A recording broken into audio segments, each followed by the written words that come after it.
to have Reißer with us today. He will present his work.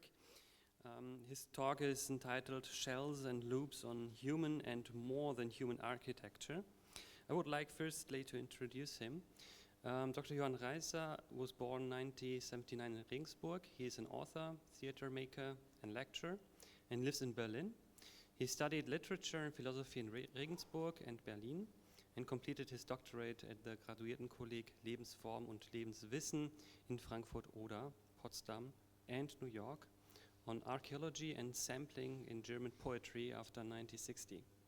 He publishes poetry, prose, and intermedia works since 2004. Since 2009, he has been working with performance groups and has staged his own pieces on theaters and at festivals in German and English-speaking countries. Most recently, Wüste, Regen, Fluten, eine klimatische Performance. He has received various awards, including the Berliner Senatsstipendium for his novel Pulver. The lyrical graphic volume geHäuse, 12 Schleifen zwischen Zellen und Clouds, created with Ursula Seeger, was published by Berlin-based Fowler Verlag in September 2024. So we are really happy to have you with us today, and we are looking forward to your presentation. Thank you very much for having the possibility to be here and for taking part in this wonderful exhibition. And I will start my presentation with a few short statements. Our world, I think, is a world of shells. Every creature on Earth is producing some kind of shells, separating an interior from an exterior. An interior with special conditions adjusted to the needs of the creature. So with every shell or every building, a creature produces, a reality arises. The book geHäuse, 12 Schleifen zwischen Zellen und Clouds, Ursula Seeger and I produced together over the last about 5 years, is a meditation on the nature of human buildings and its relations to non-human buildings. It reflects interplays and analogies between human and non-human architecture. You see here the cover of the book. The concrete context of these questions is Berlin with its architectural and natural history. We, Ursula Seeger and I, we undertook many research trips and did a lot of literature research on Berlin, like on the founding of the city, on its growth and its development, on the interaction between human city and its natural environment, on the use of material and the relationship between the human and the non-human life. We researched on the construction of buildings, on the usage and the mining of natural materials, on processes of transformation and the future of architecture, or possible futures of architecture. With all these questions in mind, we formed 12 chapters in our book. You see them here, the table of content. And we gave these chapters double titles and can refer both to human and non-human architecture. These are titles like Zellenkerne, so cells, cores, Verbände Matten, fusions, mats, Skelette Gerüste, skeletons, frames, Übergänge Schleifen, conversions loops, or Blasen Wolken, bubbles clouds. For research on this book project, we read books of biology, geology, ecology, architecture, history, and urbanism, but we did this in the knowledge that in the Anthropocene, also these science have to be scrutinized. And as they also have in some parts established our bad relationship to and our hegemony over nature. Therefore, we didn't want to replicate the approaches of this science exactly, but we wanted to show how they work. So we mixed up scientific language, technical terminologies, and visual patterns from the science, and mixed them with other things to form new configurations. For examples, we played with plates as you can find them in scientific books with charts and grids, and applied them to natural structures like stone covered with lichens like you see here. We overlapped scientific patterns and things that didn't fit into it to reflect the conditions of the science instruments, its scopes, and its scope and its limits. We did this in a playful way. We included, for example, a taxonomy of creatures of stucco work in our book, like you see here. So we see like engelartige, gequetschte, wappenhaltende, pausbäckige, geflügelte. This is our kind of taxonomy here. Or we adapted a taxonomy of furniture. See it here? This is a taxonomy of furniture, or more also a development of furniture. It's here shown. It was developed in the late 19th century by an architect, and it was developed in the time when the evolution theory was celebrated, and we did update this scheme to our days by adding things like gaming chairs, smart beds, and Android mirror lockers. Yeah. We also used this method to shed light on the connection of sometimes overlooked connections in our everyday view. So normally we don't think so much about materials, the materials our buildings are consisting of or made of. For example, we don't think of the myriads of shells from all the geological ages that are used for the concrete that our buildings are made of.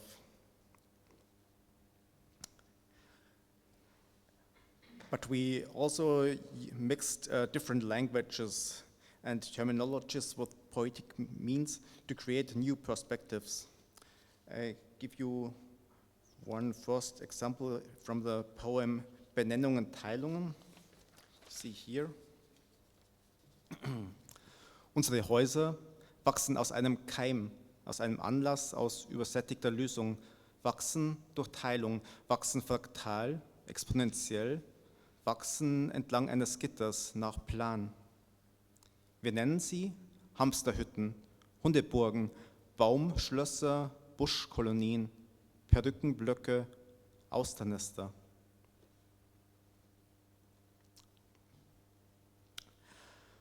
First human dwellings at the beginning of human culture were built from materials like wood, reed, skin, bones, stones, or clay. And these materials were used in a simple way.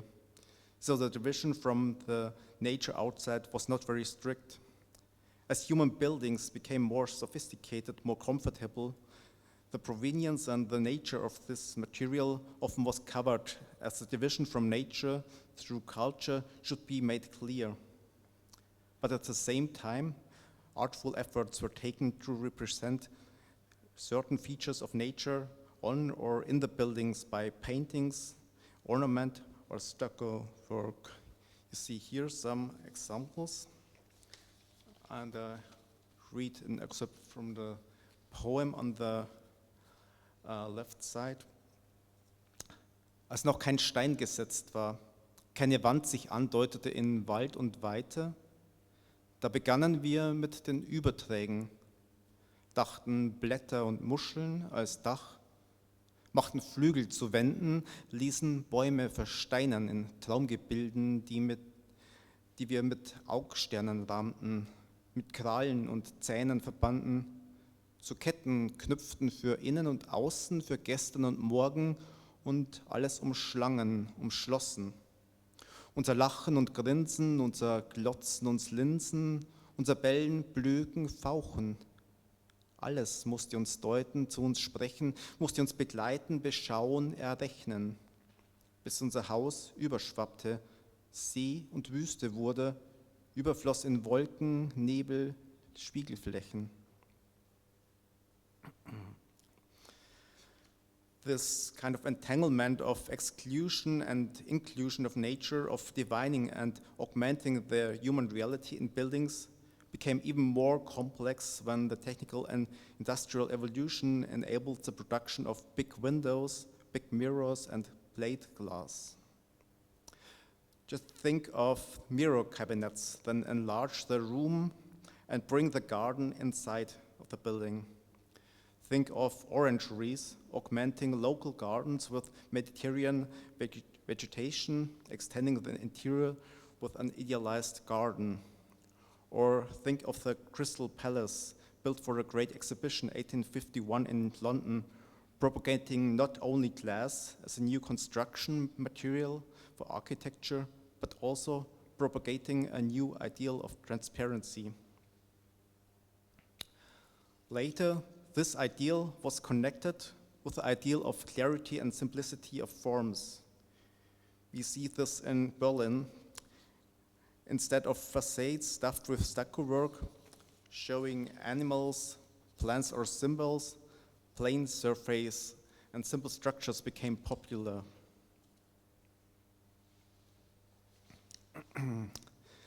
Simplicity and clarity was a distinctive and controversial feature of avant-garde first, but in the course of the 20th century, it became mainstream.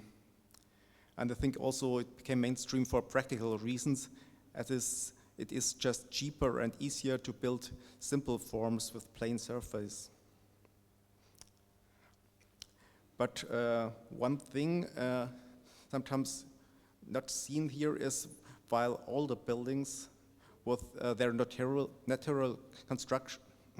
construction material and irregular surface gave many non-human creatures a habitat, plain facades don't do this. And especially glass facades are problematic as they are a kind of gigantic mirror. They double the sky and the trees, they augment the landscapes. And they do this not just for us, but also for other animals.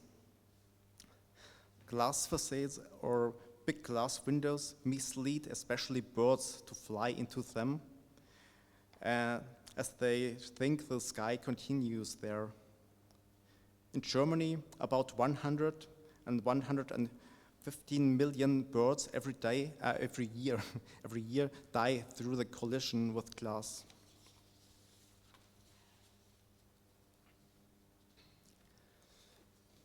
So, and what about us?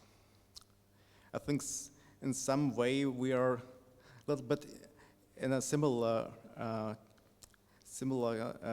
situation.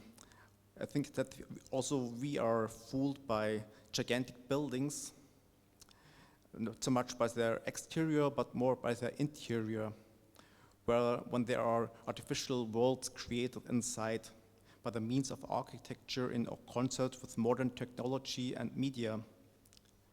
Think of gigantic shopping malls, or theme parks, airports, or multimedia concert halls, which provide us with countless stimuli of all kinds.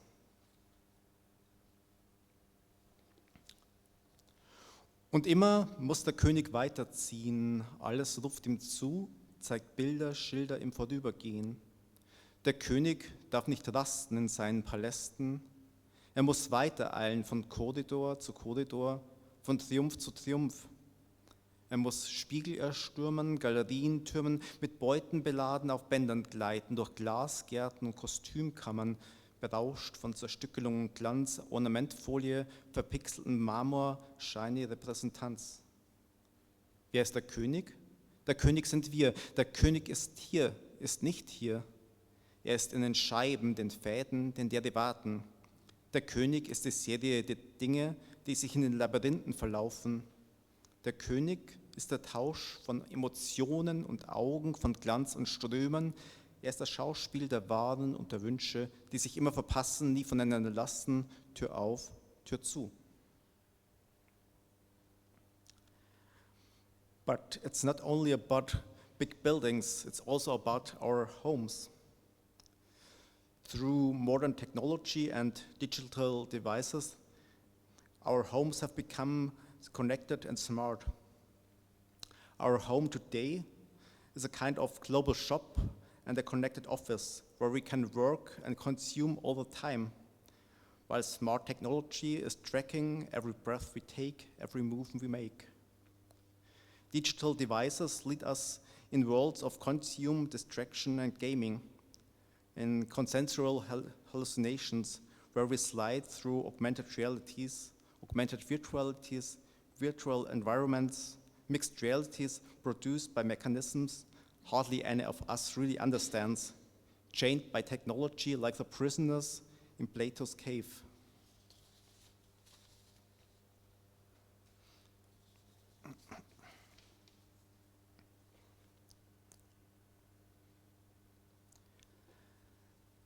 But we shall not forget that people in former times also lived in complex realities, as every art and many older tools also augment reality.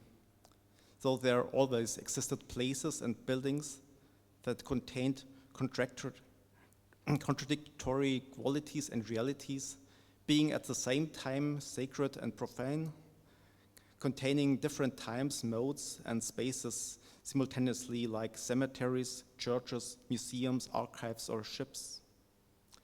Modern technology has made this only more complex, as now every home or every supermarket obviously represents a network of commodities and data from all over the world.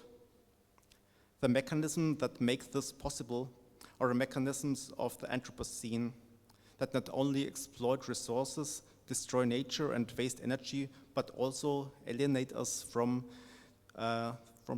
non-human nature. But there are also other approaches and usages of technology and architecture. Concepts that are not about power, control, and exploitation, but about coexistence and interdependence. There are scientists, artists, architects, and urbanists working on architecture that works with renewable materials that can be recycled, for example, or urbanists that are working on cities that give more space to plants and animals for producing a better climate and storing water. Many people and organizations work on a transformation of our constructed landscapes to become more diverse and more sustainable. Realities optimized to short-term human needs, profit, and exploitation can be transformed to realities open to other perspectives and a long-term vision of a world worth living in. This demands a reconsideration of our basic concepts of science and art, economy, education, and lifestyle. It demands to question categories and practices, routines and narrations, goals and artistic forms.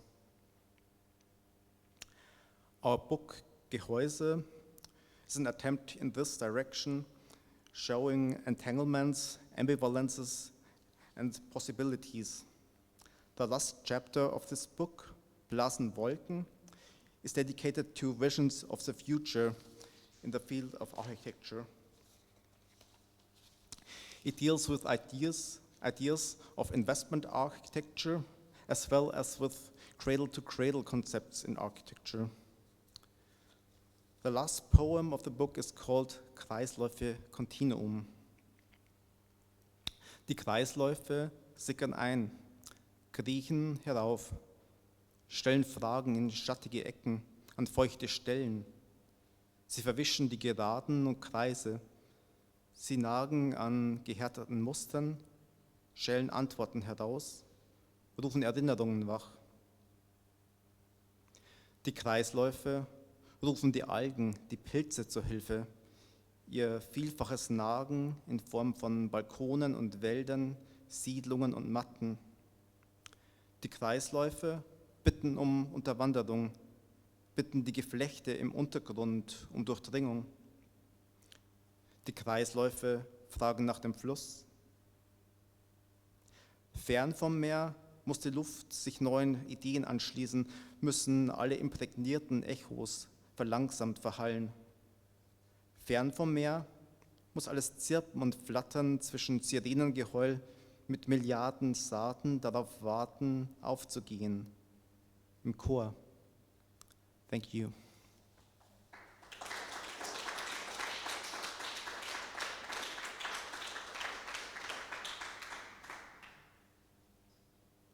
Okay. Are there questions or remarks or?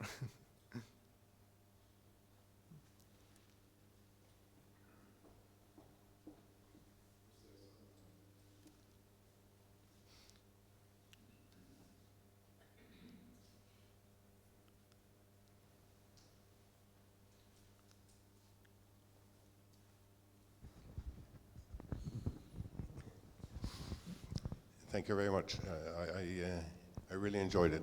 What I would like to hear, if in your works and the research leading up to the result of the book, did you reflect over the fact that we are building something that's very static, but we live very dynamic lives? We are building, and the architecture in our shells, I would say, are very, very fixed.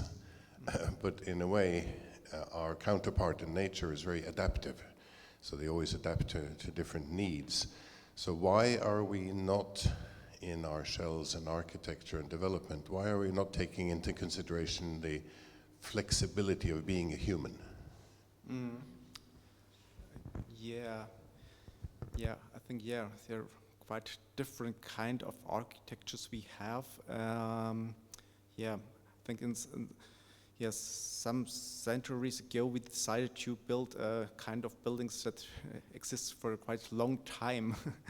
And but we now, in these days, we also find buildings which are just designed for like 30 years or so, and then they are teared down and new ones are built. I think this is also not such a very good idea. So a kind of architecture which is more open, flexible, and so would be quite a good idea. I think that we can find different examples for this also in former times, but also there are new solutions where we can, buildings can change easier or so, and easier be recycled, and so it's a big question, and there are a lot of solutions or ideas on this topic, but I think it's really a big question. So it's not so easy to give a clear answer or one answer on this, but it's a good point, I think.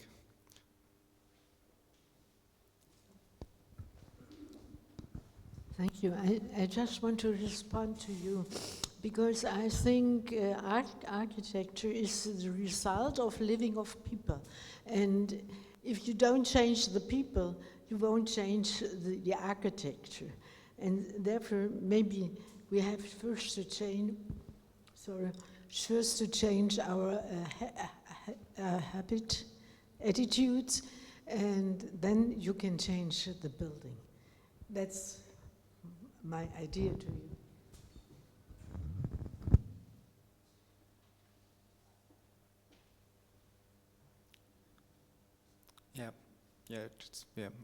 Although I think it's quite important to change the minds and give new concepts. So and I think we all have to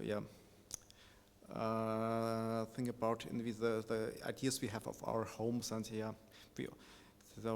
like in the last years, the space we have for us to live and to work and to do our things also have become larger, and so, and this should be changed. The way things have been built have changed, and we have to think about our needs and what we really want to have, and so, and how this is.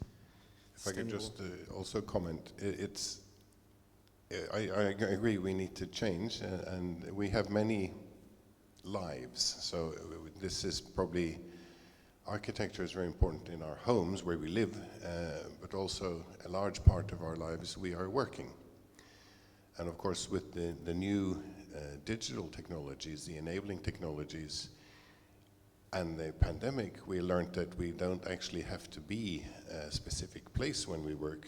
We can work very virtually, and we make virtual communities, which would put another stress on the architecture or the shells we put ourselves into, because we no longer need to be in the same place. Well, in my opinion, we should, but we could be purely virtual. We could even, in the new thinking of companies like Meta and Metaverse, we just actually need to put something over our head in the like a head-mounted display, and we will be completely immersed wherever we want to be, and we don't even have to be ourselves. We can be the avatar that we like, and that's a huge change.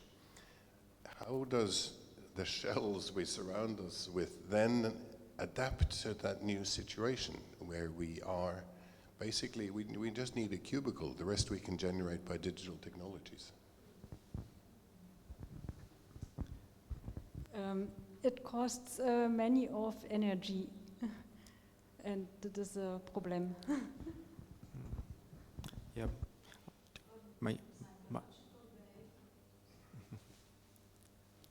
On a psychological way, I think you should have the opportunity to get the people feeling safe, and the shell is kind of a symbol of safeness. And if you don't have the safeness, you can't change.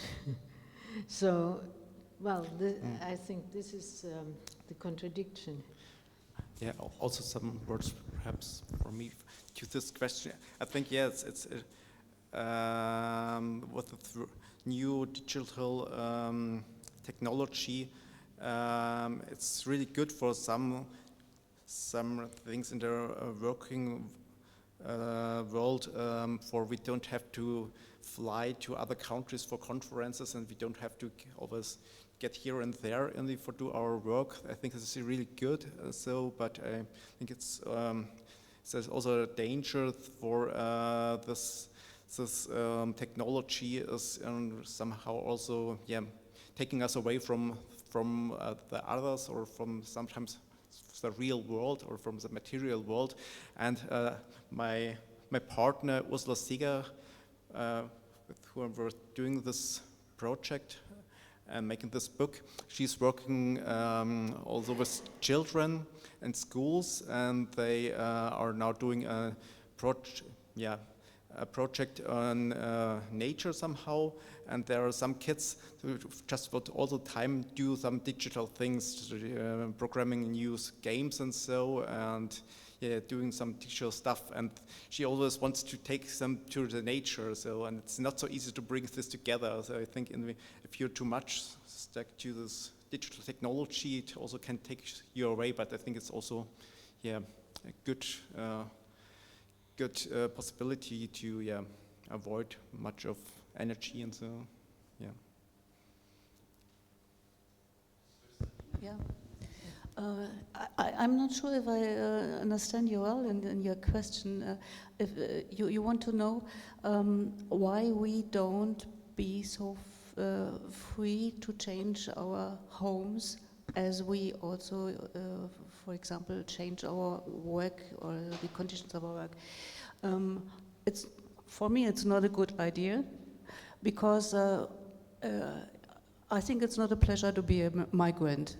So it would be a life for migration if we have to pass the countries to live here and there and over there, and to follow the work or the possibilities to work. I think it's individual and also psychological need to have also a place where you can be calm and have a station to live, not to be fluently and variable in your living situation. And if you rob the people, the homes, they maybe they lose also their strengths and their psychological and also their mental strengths, because it's also a question of identification with the place where you live and the culture, or also the physical place you live.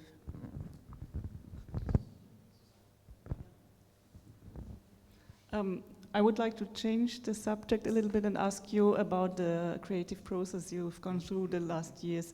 I like this book very much, so thank you for it, first of all. And I'm amazed by this work you have done, building analogies between human body architecture, human buildings, and nature architecture. So like this, and both in words and in pictures. Maybe I have two questions. One is, can you say which way did you go? Was it rather from looking at human things and finding analogies to nature, or looking at nature and finding analogies in human things? Maybe you can reflect upon that a bit. And the second question would be, why did you focus on Berlin? Because if I look at this on the bottom right, this spheric structure, there are architectural buildings. I'm not well in architectural history, but there have been experiments in spheric buildings, and but you didn't choose them, did you? Because they are not in Berlin. Yeah, thank you. So first for the first question,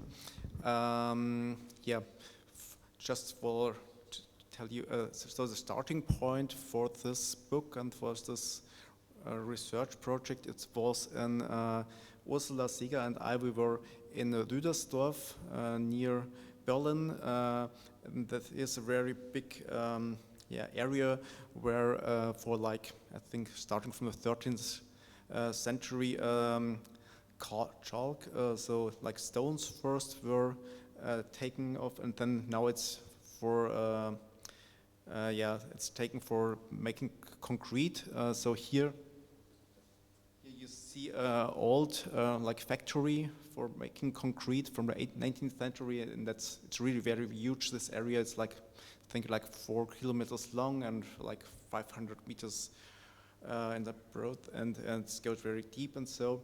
And there's a lot of and what really was fascinating us here, there you can see really that all these small shells and snails and so all these shells from the ancient times you find here, you can find them still in some of them, and they are then transformed into concrete and this building material. And this was the starting point, and then we did a lot of research. This was also the time of lockdowns. We did a lot of trips through Berlin and look at different things that interest us. We did look at the concrete buildings, but we did go outside of Berlin to look at sites like this, or sites where there are brick stones were made and so, and different places. And we, sometimes we looked first from a human side and then from a natural and differently. And it was like this that Ursula, she's more interested in the nature and biology side. I'm more interested in the human and cultural side, and so on. This came together in different modes. So it was like this, and then for the second question, no, sorry. The second question, focus on Berlin, exactly. Focus on Berlin, it was just like, we thought, first it was really from this concrete research, but we thought also it would be good to have a concrete place because we wanted to somehow to tell a story of development, and we thought it's good to have a place where we can show how it developed. And of course, every city has its own story, but we just wanted to start like, this is the beginning of Berlin, so it's a small, yeah, it's almost like was 2 parts. And then we wanted to start from this small points and showing how it has become bigger, and yeah, what kind of processes came, and how different materials were used, and we wanted to just tell a story somehow, and therefore we focused on this one place. Yeah.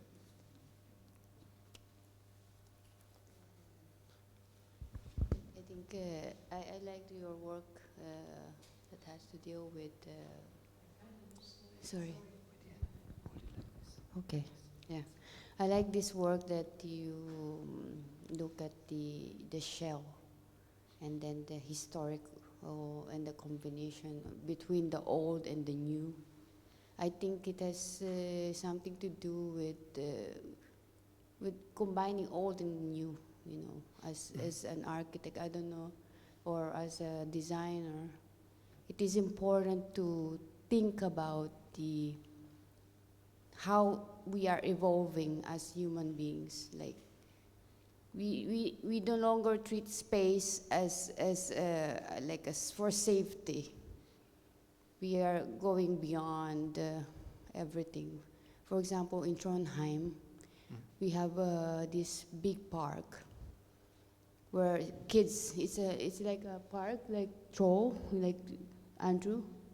How do you call that park where there's troll? Yeah, the trolls, yeah.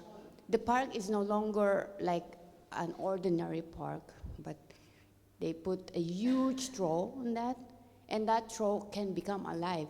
The only thing you need is a small headset, or what do you call this, glasses, or like a iPad, these tablets, and everything becomes alive. And what I can see is that in the future, everything will be augmented. It will be this future. This is expected, like our mobile phones will no longer, is already part of our lives, is an extension. And augmented reality is going to become an extension. So with this blending of the old and the new, what do you foresee in the future as a researcher of this? You have a huge research. Yeah. What do you see it will be in the future? Cool. Yeah, thank you. As you said, this was really important for us always to look into the past and comparing it to the contemporary times, and also to look at different scales, also of very small structures and big structures, and so.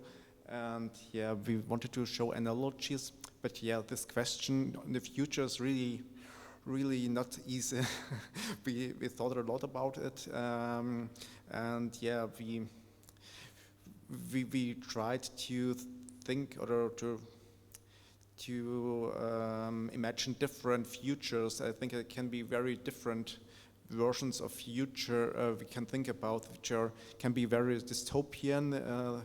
For a really future where many things are destroyed and where this human structure is very dominant and so, but we can also think of futures which can, where also technology and nature and things can be combined somehow. And I think, as we said before, I don't think we have to go back just to an easy nature state or something like that, but I think it has if we want to think about a good future, we have to use all the possibilities and all the techniques we have and use them in a useful way.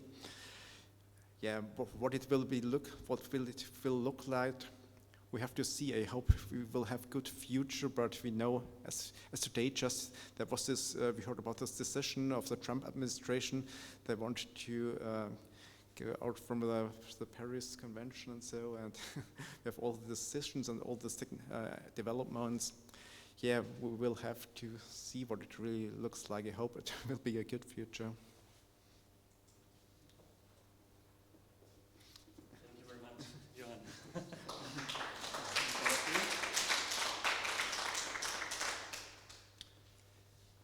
So, Johan, thank you very much for your marvelous book presentation. We really enjoyed it. We have several copies here, so feel free to get one, if you like. And we have a reading, a lecture. When is it? Next Monday? The 18th. So not next, one after. 7 p.m. here, so you're very welcome. It will be in German, though, but you are welcome to join us here in VBK. Now I'm glad to present you Dr. Michael Fowler.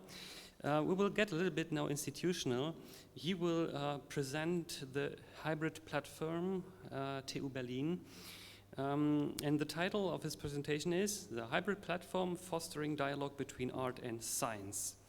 I would like first to introduce Michael. Sorry, I give you, Johan, your books. Would like first to introduce Michael. Michael is a scholar and curator with an interest in interdisciplinary practices. With a background in classical music, he has expertise in the convergence of art, science, sound, and acoustics. Michael's extensive involvement in cross-university projects between Technical University Berlin and the University of Arts Berlin over the past 5 years has focused on how innovative and experimental knowledge practices may encourage paradigm shifts in the higher education system in Germany. He is an alumnus of the Alexander von Humboldt Foundation Fellowship Program and has extensive experience in interdisciplinary research methods, art management, and outreach. That's it, Michael. We're looking forward to your presentation.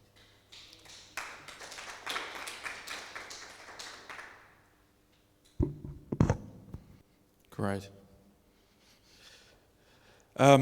Fantastic to be here, and it's been very interesting with the panels and presentations. So,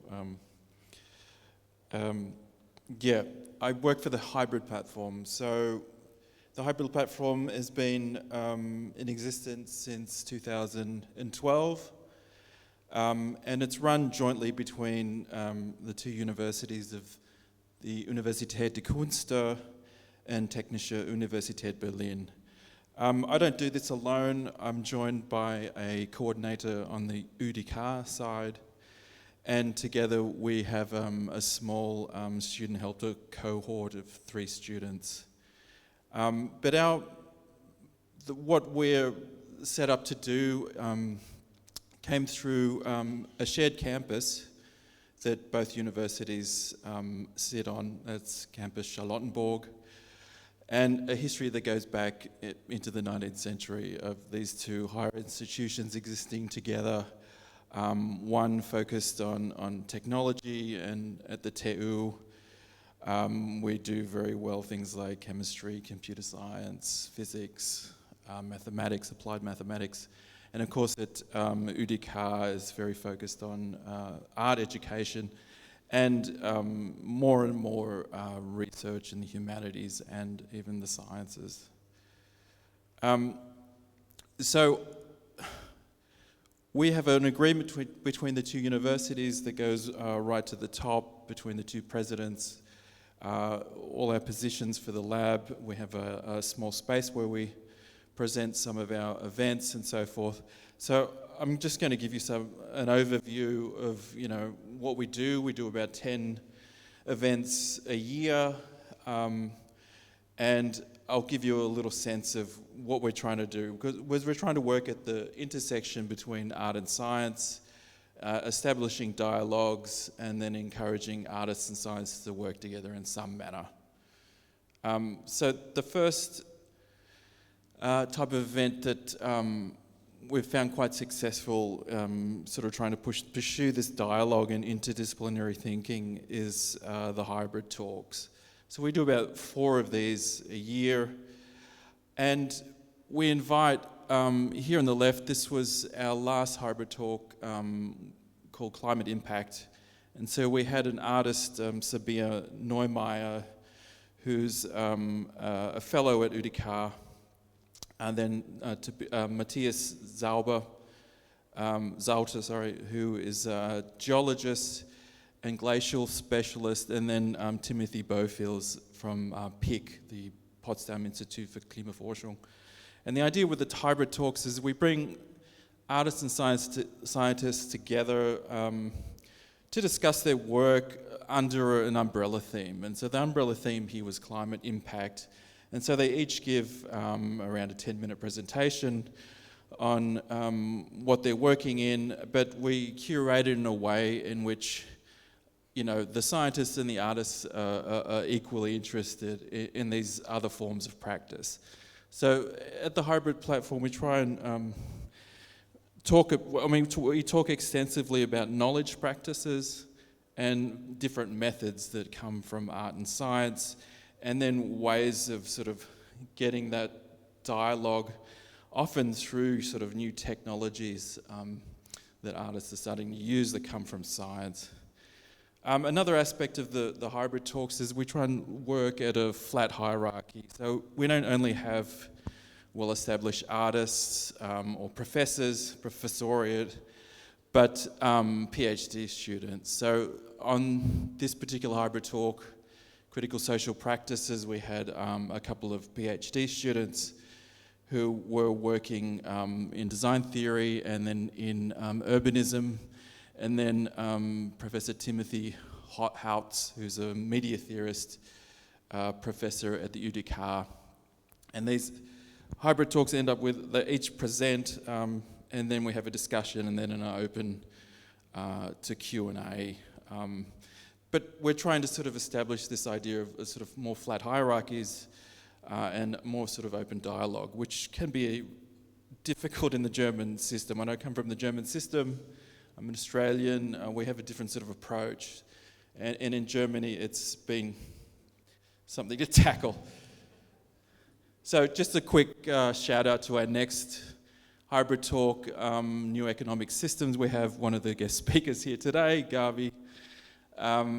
Just an idea of, we try and tackle a lot of sort of relevant themes that are popping up for artists and or scientists. So at TU we have a blockchain cryptography specialist, Professor Stefan Tai.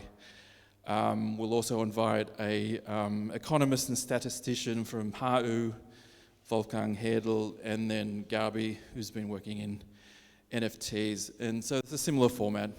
Try and bring these people together and then engage in discussion and then feedback.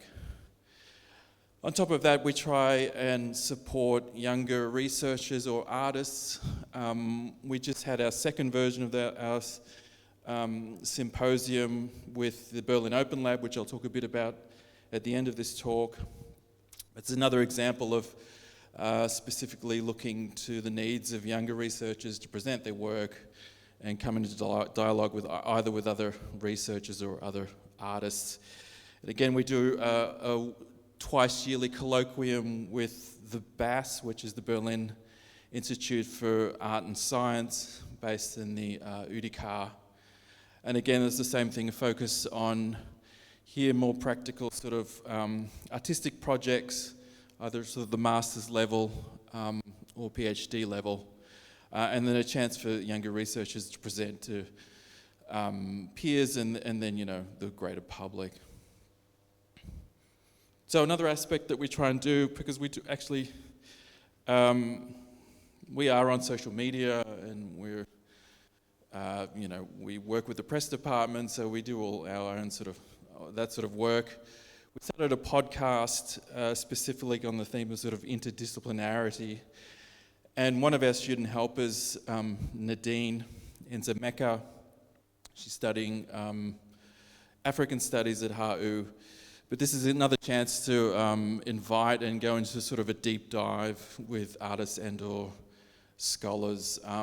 Agnes Meyer-Brandes was one of our guests, Lucas Feireis, Andrea Heirat.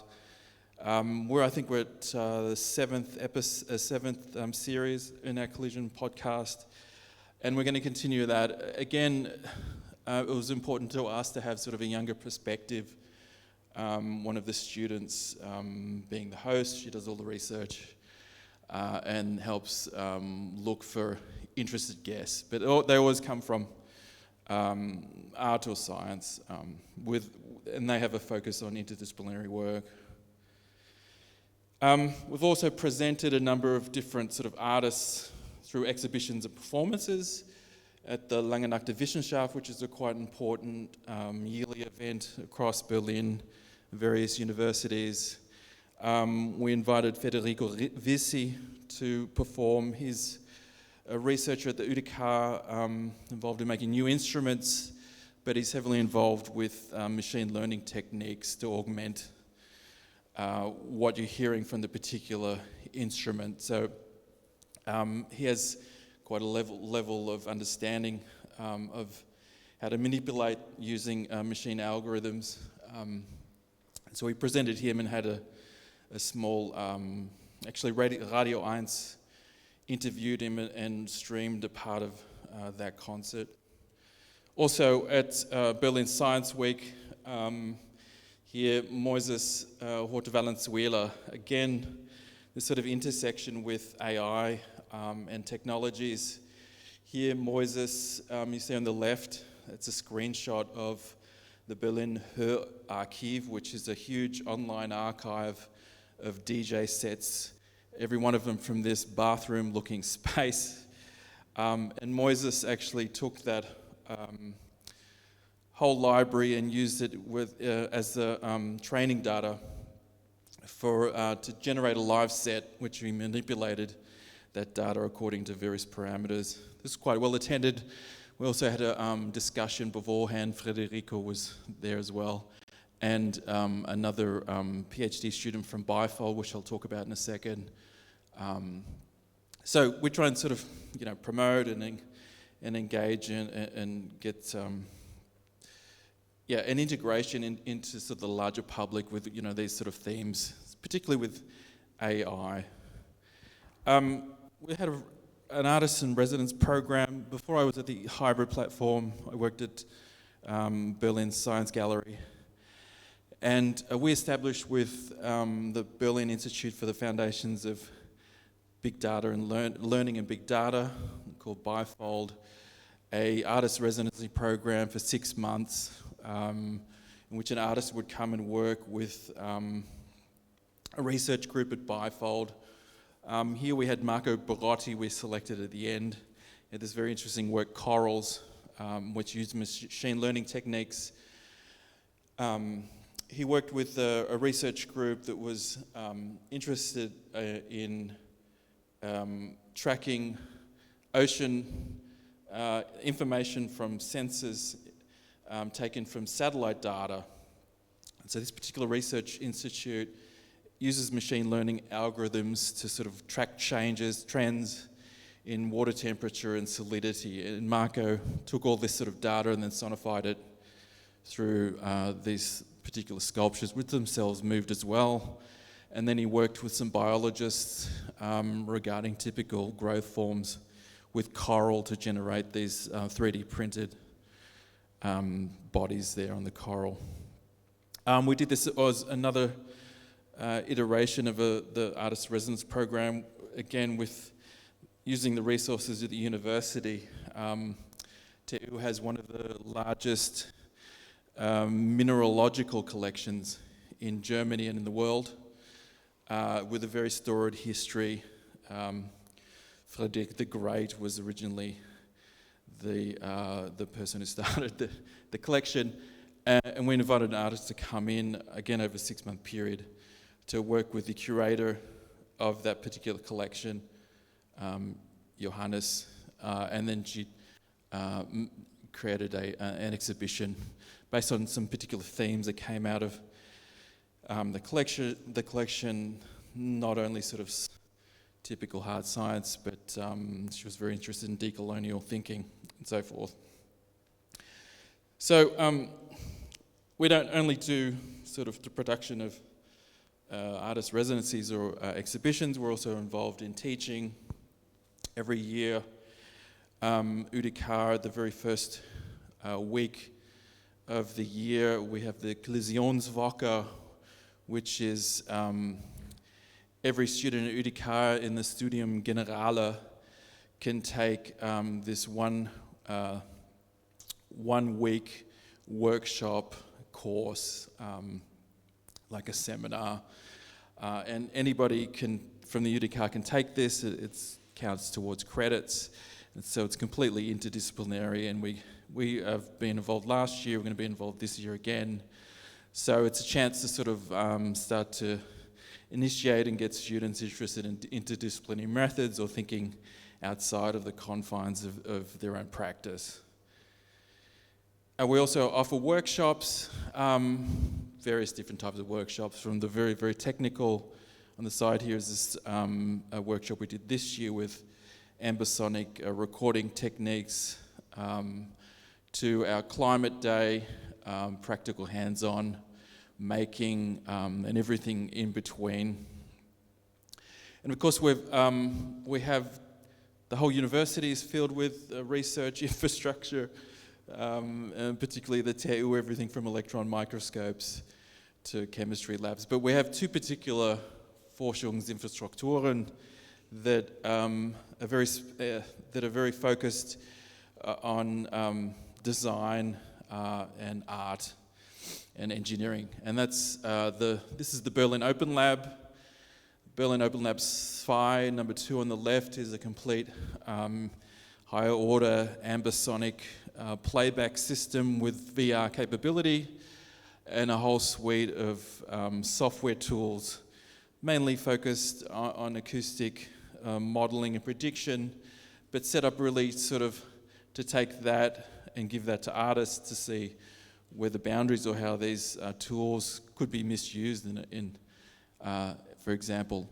And then on the left, the Berlin Lab Open Lab 1, where the focus is on smart materials, smart fabrics, making, basically.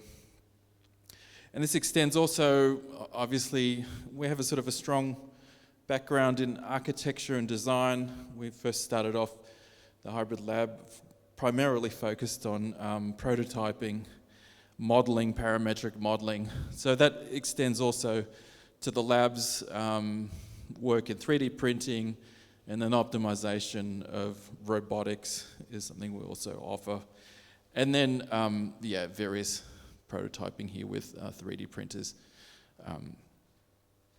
So I'll just the last, I think I've got, just going over time. The last project I'll show, one of our board members is a biologist at TU, Verein, but she's also an artist. One of the projects she worked with the UDK professor Sven Pfeiffer is this mycelium pavilion. So just an example of a real one-to-one scale project that they took together to use digital softwares to optimize this tiling shape according to size and the various properties of the mycelium to create this small little huta, or a little space. So that's it today. This is our website. You can have a look at what we do.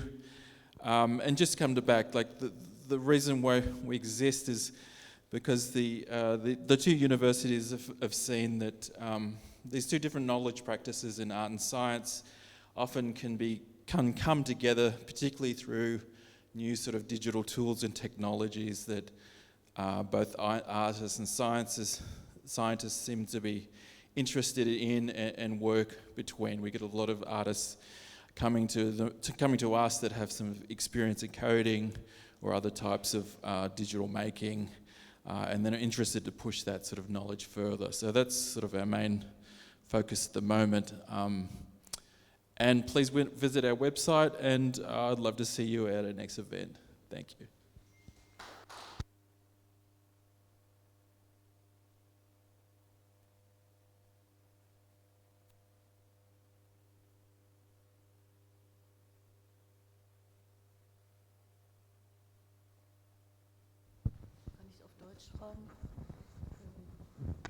Eine Frage, wie geht ihr mit dem Dilemma um, die technischen Möglichkeiten auf Kosten der Umwelt zu entwickeln, nämlich weil das immer mehr CO2 produzierende Ausstöße, also die Übernutzung sozusagen der Ressourcen durch Technik. Einerseits wollt ihr was Gutes tun, auf der anderen Seite seid ihr nämlich auch Teil der Verbraucher, ne, der Ressourcenverbraucher. We don't address that specifically, I mean, indirectly. Things like these sorts of projects like this and what happens here in this lab here is exactly about that problem of reducing energy costs in the building and the design of architectural spaces. So the idea with this infrastructure here, and we've already started to open up this space as architectural firms come in. They have designs that want to sort of test out acoustically, but also this just doesn't just do acoustic modelling. It can also do thermal modelling. Can also because it's all in software today. But the idea that the question about how to reduce the amount of energy spent is directly wrapped up in this particular project. But it's done through digital means. Everything is digitally modelled. But more generally, I mean, our university now shuts down on the 20th of December until the 6th of January, and there's nobody allowed in any building. And that is to not only save energy, but sort of be sustainable. So those sort of questions about energy use and so forth are very pertinent within the TU, and they've been addressed to the best that we can do it. I hope that answers the question.